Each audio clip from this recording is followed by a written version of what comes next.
There is something quietly happening in your financial life right now. Not a big decision you made wrong. Not a dramatic financial mistake.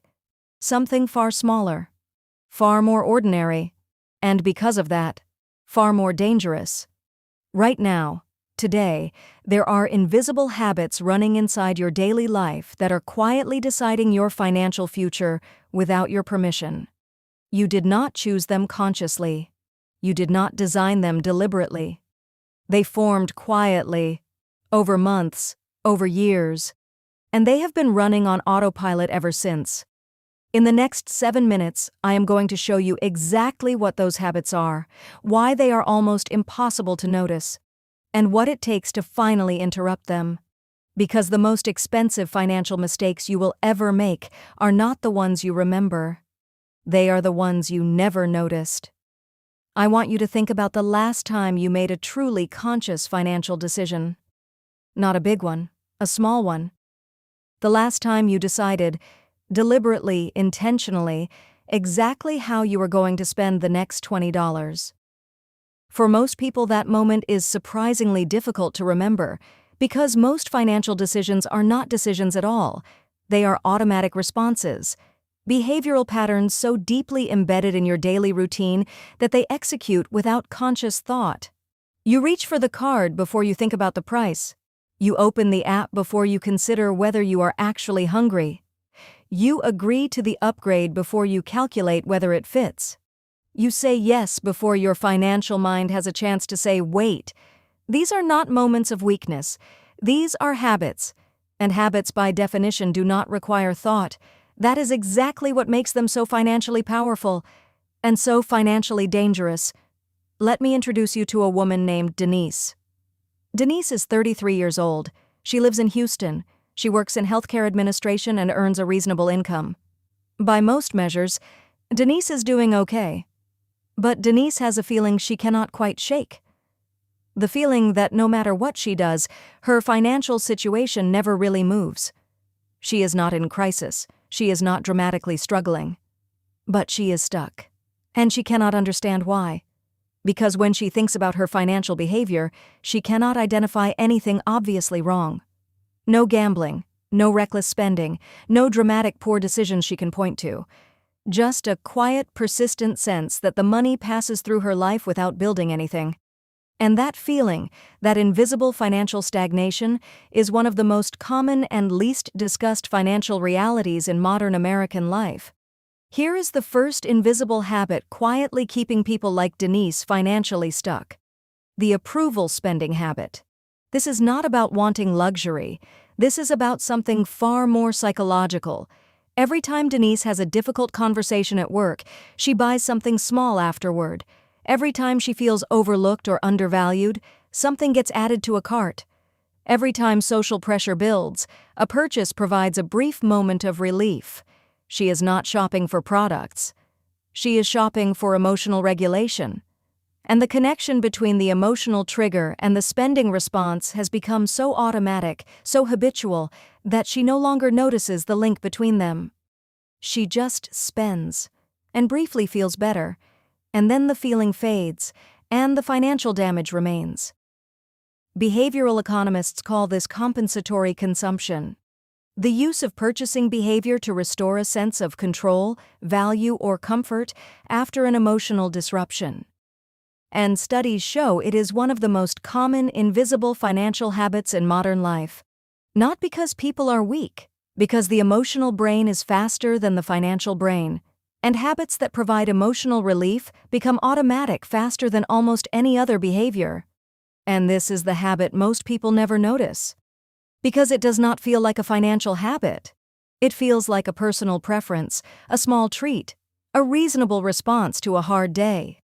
But repeated weekly, sometimes daily, over months and years, it becomes one of the most consistent sources of financial drain in a person's life.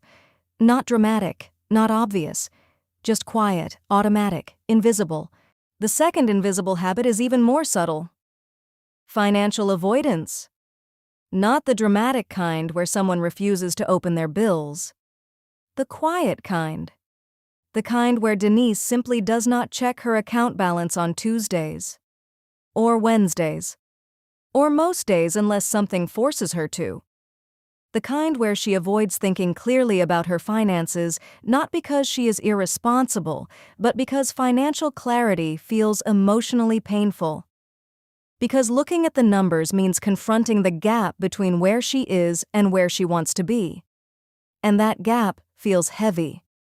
So the brain, which is extraordinarily good at protecting us from pain, quietly makes financial avoidance feel normal, comfortable, reasonable. Why think about it if it only causes stress? But financial avoidance is not protection. It is acceleration. Every week you do not look clearly at your financial situation, patterns continue unchallenged. Habits continue unchecked. Money continues moving in directions you never consciously authorized. Avoidance does not protect you from the financial reality. It just removes your ability to change it. The third invisible habit is the one that surprises most people when they finally see it. The identity spending habit. Every person carries an invisible financial identity.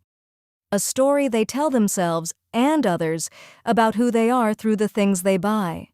For some people, that identity is generosity. Always the one who picks up the check, always the one who buys the gift, always the one who says, "Do not worry about it." For others, it is the image of success. The right clothing, the right car, the right apartment in the right neighborhood. Not because these things are genuinely important to them, but because the identity they built requires them. Denise realized one evening that a significant portion of her monthly spending had nothing to do with what she actually wanted. It had everything to do with who she felt she needed to appear to be. And dismantling an identity, even a financially expensive one, is psychologically one of the hardest things a human being can do. Because it does not just feel like changing a habit. It feels like changing who you are. And most people would rather stay financially stuck than face that particular discomfort. The fourth invisible habit runs so deep that most people never question it at all. The comfort routine habit. Human beings are creatures of pattern. We build routines not just for efficiency but for psychological safety. The morning coffee that costs more than it should. The weekly ritual that drains more than it gives. The monthly subscription that stopped providing real value months ago, but whose cancellation never quite makes it to the top of the priority list. These are not irrational behaviors. They are comfort anchors, small, consistent certainties in a life that feels increasingly uncertain. And the financial cost of those comfort anchors is rarely calculated because they are never evaluated. Because evaluating them would mean questioning them. And questioning a comfort routine feels psychologically threatening in a way that evaluating a luxury purchase never does. A luxury purchase is clearly optional. A comfort routine feels essential, even when the numbers say otherwise. And here is what connects all four of these invisible habits. They are not primarily financial behaviors. They are emotional behaviors that happen to involve money, and that distinction is everything. Because you cannot fix an emotional behavior with a financial solution. You cannot budget your way out of compensatory consumption. You cannot create a spreadsheet that cures financial avoidance. You cannot track your identity spending into a different identity.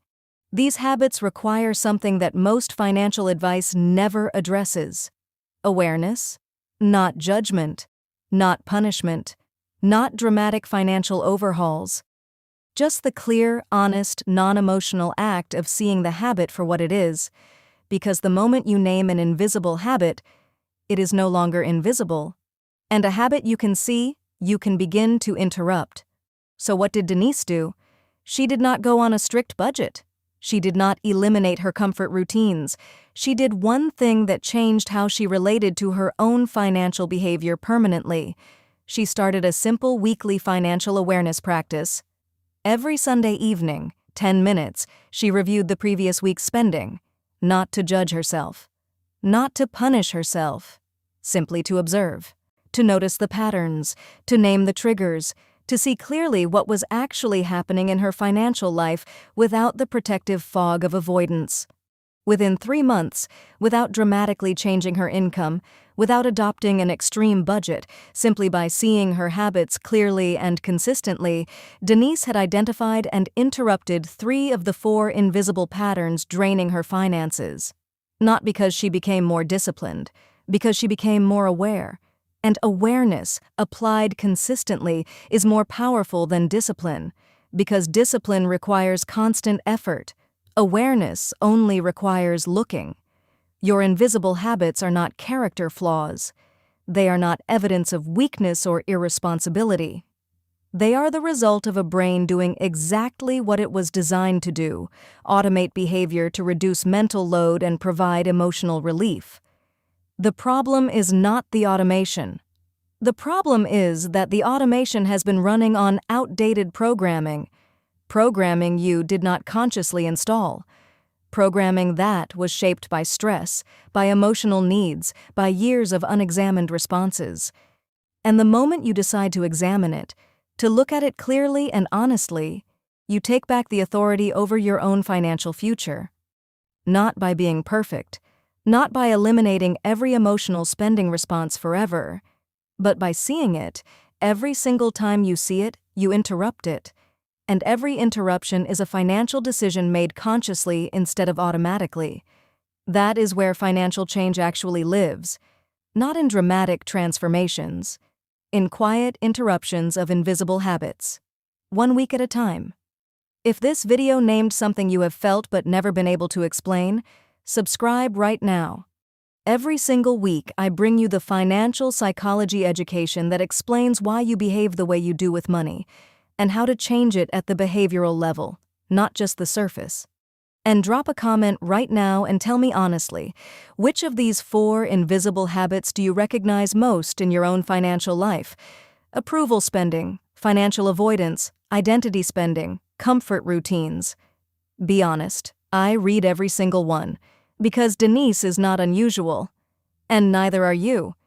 Your financial future is being shaped by habits you barely noticed before today. Now you have noticed. Do something with that. Use it.